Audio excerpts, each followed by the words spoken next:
You are about to hear a conversation between a man and a woman who are having a discussion about enrolling in a university course.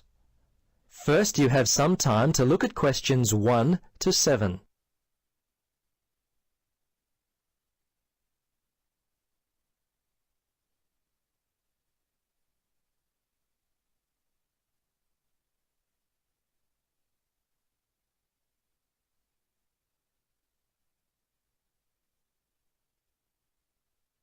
Now, listen carefully and answer questions 1 to 7.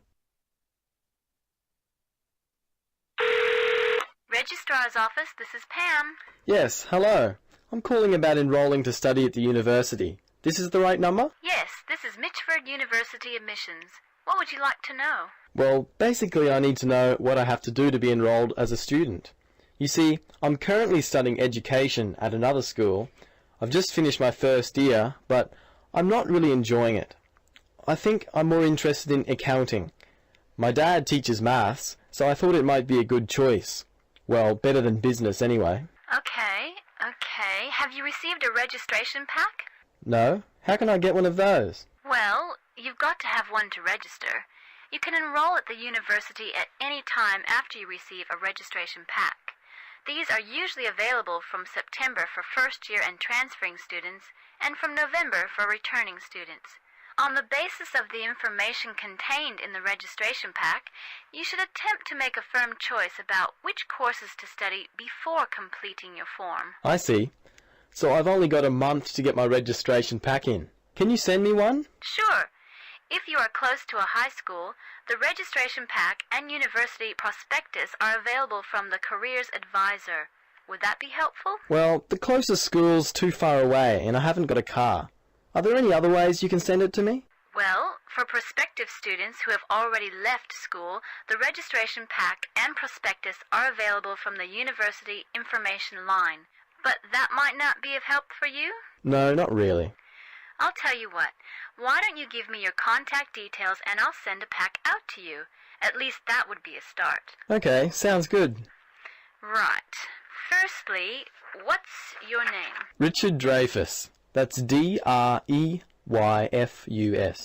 Your address there, Richard?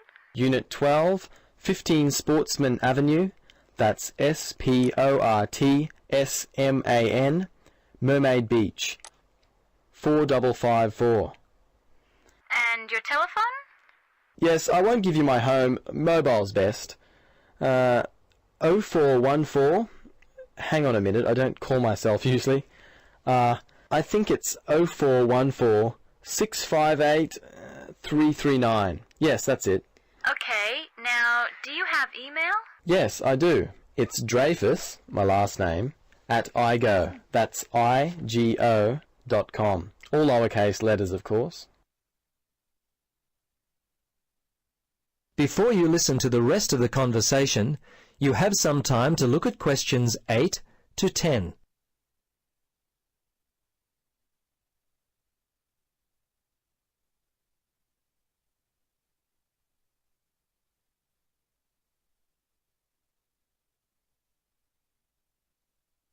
Now listen carefully and answer questions 8 to 10. Okay, that looks fine. Now, do you have any questions for me? Yes, I've got a friend who is interested in studying at the university. I'm not sure what would be best, the best way for him to register. Can you give me some suggestions? Sure. There are 3 ways to register.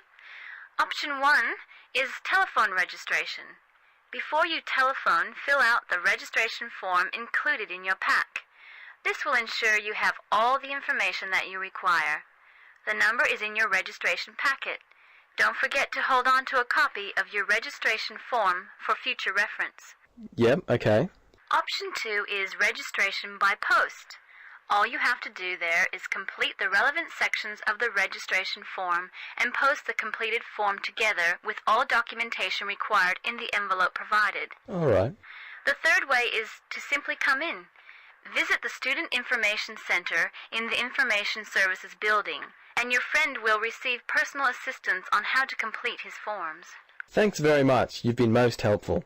You're welcome. Good luck with your future studies. That is the end of section 1. You now have 30 seconds to check your answers.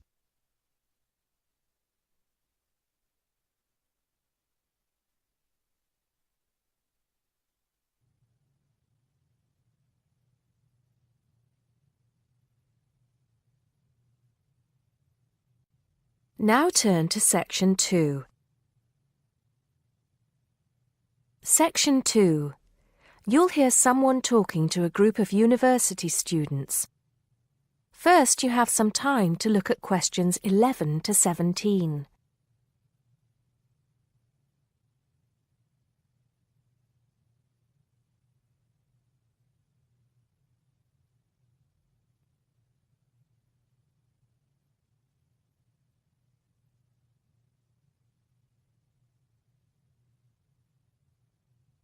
Now listen carefully and answer questions 11 to 17.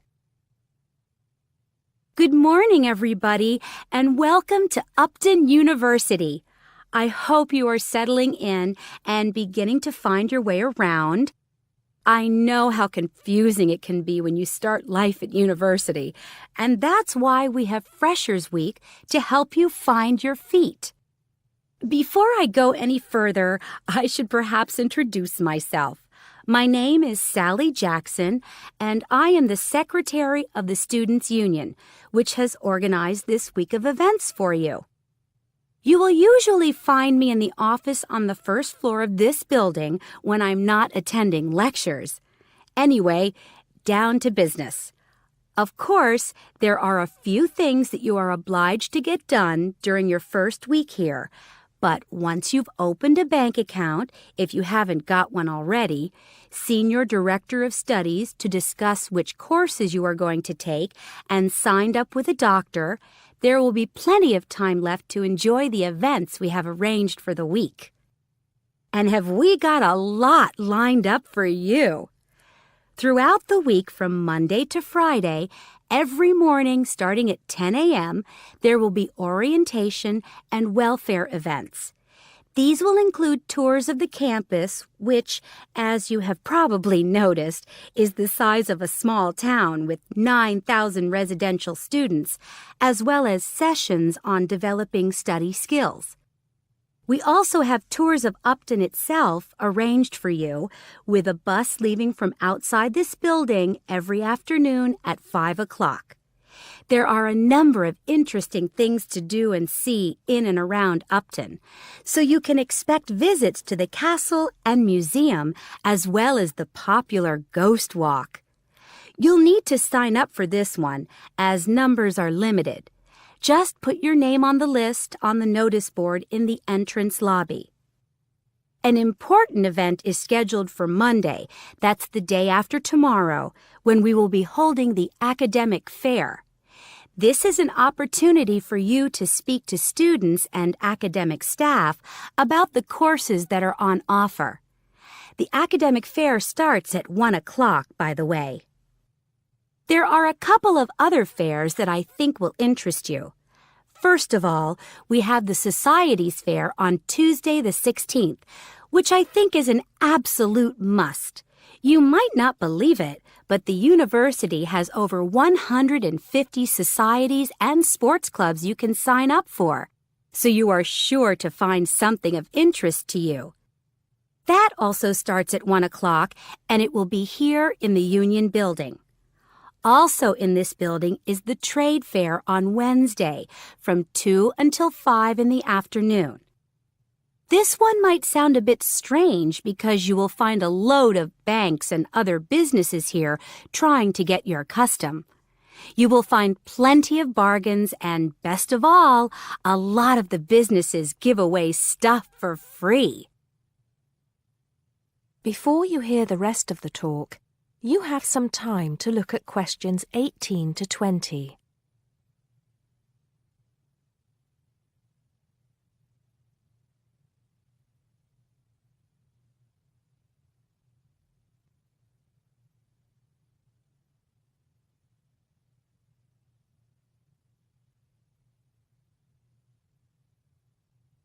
Now listen and answer questions 18 to 20.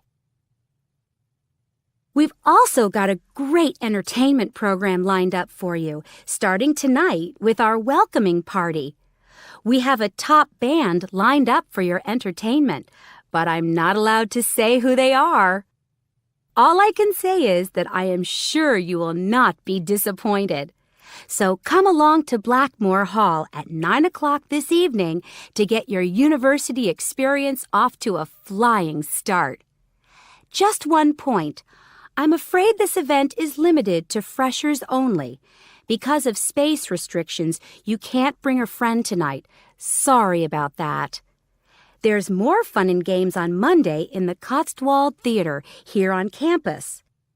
We have booked two of the cleverest comedians in the country, Paul Frazier and Jenny Brown, for a 3-hour show. Paul has assured us that he and Jenny have packed the show with new material, and as they always get rave reviews for their shows, I think we can look forward to an evening of great entertainment. That's in the Cotswold Theater on Monday evening at 7:30. Moving along a bit, on Thursday there is an important date for your diaries. This is the official Freshers Opening Ceremony, when the Dean welcomes you to Upton University.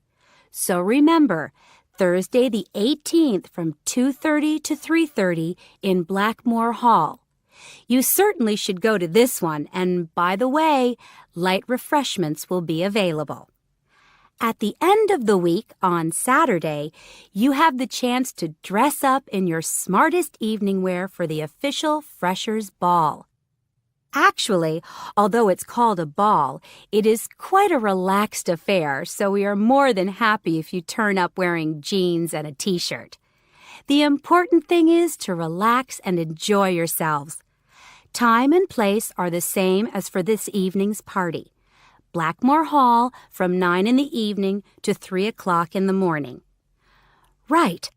I think I've covered the most important and exciting events we have lined up for you, but there will be plenty of other things going on throughout the week, so remember to check the notice board in the entrance lobby regularly.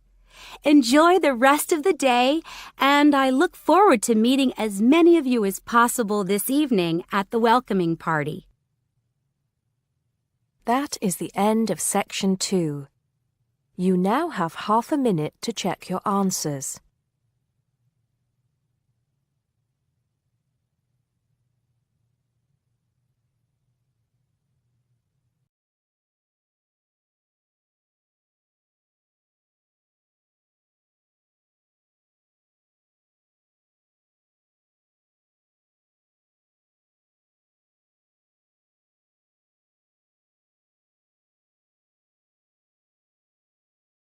Now, turn to Section 3. Section 3. You will hear a conversation between two training college students and their liaison officer who is enrolling them in a volunteer program, which provides English language support in a local secondary school. First, you have some time to look at questions 21 to 25.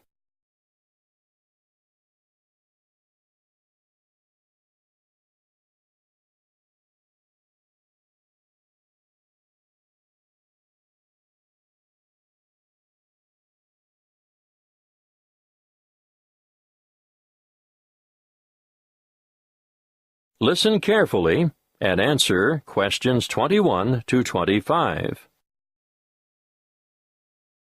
Come in and sit down, Lester. Sharon, I can see you're keen to know more. To start with, I'd just like to say that we value volunteers highly and recognize their importance and assistance in the provision of quality education. Thank you. We're looking forward to helping out. But what exactly can we do? Volunteers can undertake a range of tasks. In general, they enrich the English language program and complement the contributions of salaried staff members. Yes, but what would we do specifically? Oh, a variety of tasks. For instance, you can tutor individual students in reading. I thought that might be the case. But You can also help students edit their written responses. Great. Is that also a one-on-one activity? Oh, yes, definitely. But volunteers are also called on to assist in designated classes. And what exactly would we do there? Well, it depends on the class, of course, but usually you take on the role of an assistant. A teacher's assistant. Yes, that's it. Sounds like fun and good preparation for our own careers. Then, an enormous area of assistance is developing students' organizational skills. Yes, I can imagine that's why some of them are struggling in the first place. There's also the special needs unit. They always need volunteers there. But we have no training in special needs. That's not necessary. These students just really appreciate having any extra attention. Sometimes help with the simplest things, like holding a pen correctly. Well, that's something all able-bodied students should learn. I've noticed some of the strangest pen grips amongst my peers, and I'm sure they must end up with sore hand or shoulder muscles at the end of the day. Yes, I'm sure you're right. The other task I'd like you two to help out with is encouraging and improving the students' work ethic. Oh, I can't imagine that'll be easy. No, but it is important, and I can give you some training in that field. That'll be good. I should also point out that you'll be working alongside quality teachers at times who are not only caring role models, but excellent motivators. Well, we should learn a lot from them. Yes, the teachers you'll be assigned to are innovative and very responsive to the different needs of individual students. If that's true, they must be adept at a variety of teaching styles. Quite right. You know, part of my mission is to forge close partnerships between experienced teachers and trainees like yourselves. As far as I can see, everyone has something to gain from the exchange of information and skills, not just the students you're helping. Before you hear the rest of the conversation, you have some time to look at questions 26 to 30.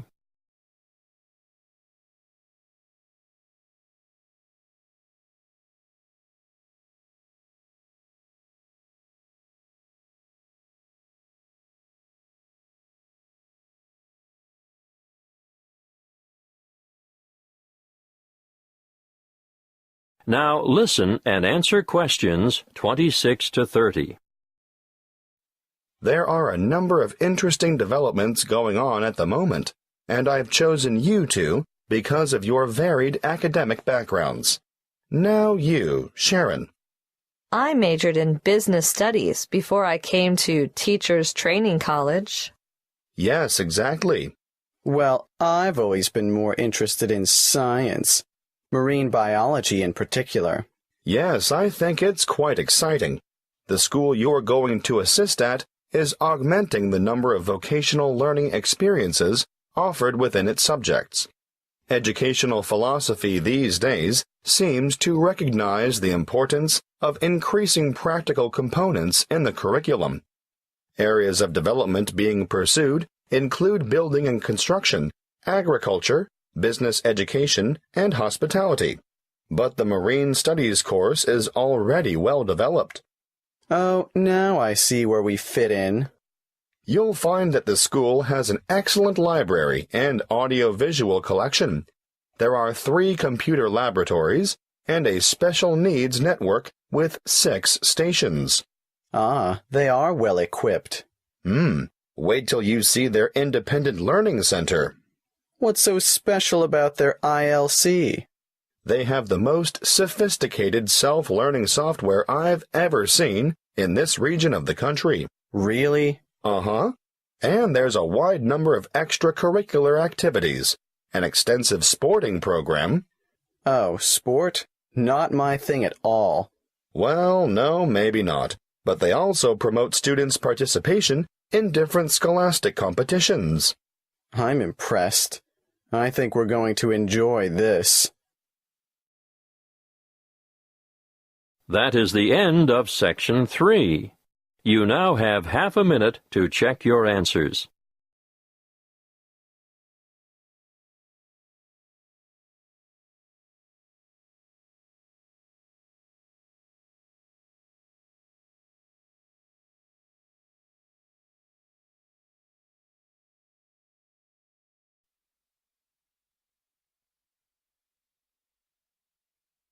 Now turn to Section 4.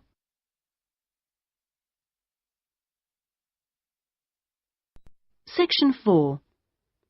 You will hear a student giving a presentation about a project on household waste recycling. First, you have some time to look at questions 31 to 40.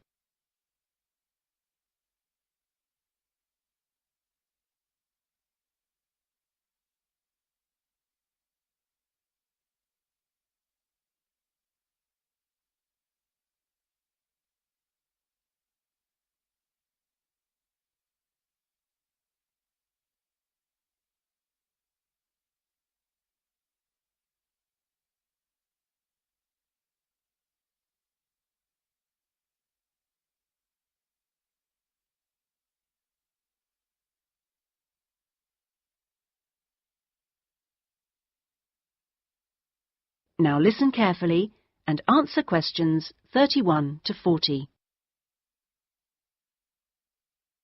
Well, my group has been doing a project on how household waste is recycled in Britain. We were quite shocked to discover that only 9% of people here in the UK make an effort to recycle their household waste. This is a lower figure than in most other European countries, and needs to increase dramatically in the next few years if the government is going to meet its recycling targets. The agreed targets for the UK mean that by 2008 we must reduce our carbon dioxide emissions by 12.5% compared with 1990. And recycling can help to achieve that goal in two main ways. The production of recycled glass and paper uses much less energy than producing them from virgin materials, and also recycling reduces greenhouse gas emissions from landfill sites and incineration plants. As part of our project, we carried out a survey of people in the street, and the thing that came up over and over again is that people don't think it's easy enough to recycle their waste. One problem is that there aren't enough drop-off sites. That is, the places where the public are supposed to take their waste. We also discovered that waste that's collected from householders is taken to places called bring banks for sorting and baling into loads. One problem here is taking out everything that shouldn't have been placed in the recycling containers. People put all sorts of things into bottle banks, like plastic bags and even broken umbrellas. All this has to be removed by hand. Another difficulty is that toughened glass used for cooking doesn't fully melt at the temperature required for other glass, and so that also has to be picked out by hand. Glass is easy to recycle because it can be reused over and over again without becoming weaker. 2 million tons of glass is thrown away each year. That is 7 billion bottles and jars. But only 500,000 tons of that is collected and recycled.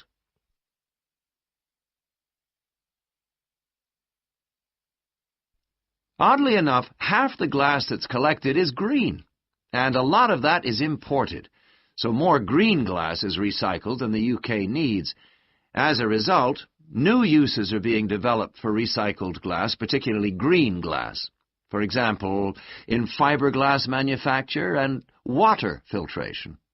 A company called CLF Aggregates makes a product for roads, and 30% of the material is crushed glass. For recycling paper, Britain comes second in Europe with 40%, behind Germany's amazing 70%. When recycling started, there were quality problems, so it was difficult to use recycled paper in office printers, but these problems have now been solved. And Martin's, based in South London, produces a range of office stationery which is 100% recycled. costs the same as normal paper, and is of equally high quality. But this high quality comes at a cost in terms of the waste produced during the process. Over a third of the waste paper that comes in can't be used in the recycled paper, leaving the question of what to do with it. One firm, PaperSave, currently sells this to farmers as a soil conditioner, though this practice will soon be banned because of transport costs and the smell, and the company is looking into the possibility of alternative uses. Plastic causes problems because there are so many different types of plastic in use today, and each one has to be dealt with differently. Packrite recycles all sorts of things, from bottles to car bumpers, and one of its most successful activities is recycling plastic bottles to make containers which are used all over the country to collect waste. The Save a Cup scheme was set up by the vending and plastics industries to recycle as many as possible of the 3.5 billion polystyrene cups used each year. At the moment, 500 million polycups are collected, processed, and sold on to other businesses such as Waterford, which turns the cups into pencils, and Johnson & Jones, a Welsh-based firm, which has developed a wide variety of items, including business cards. Well, to sum up, there seems to be plenty of research going on into how to reuse materials. But the biggest problem is getting people to think about recycling instead of throwing things away. At least doing the research made us much more careful. That is the end of section 4. You now have half a minute to check your answers.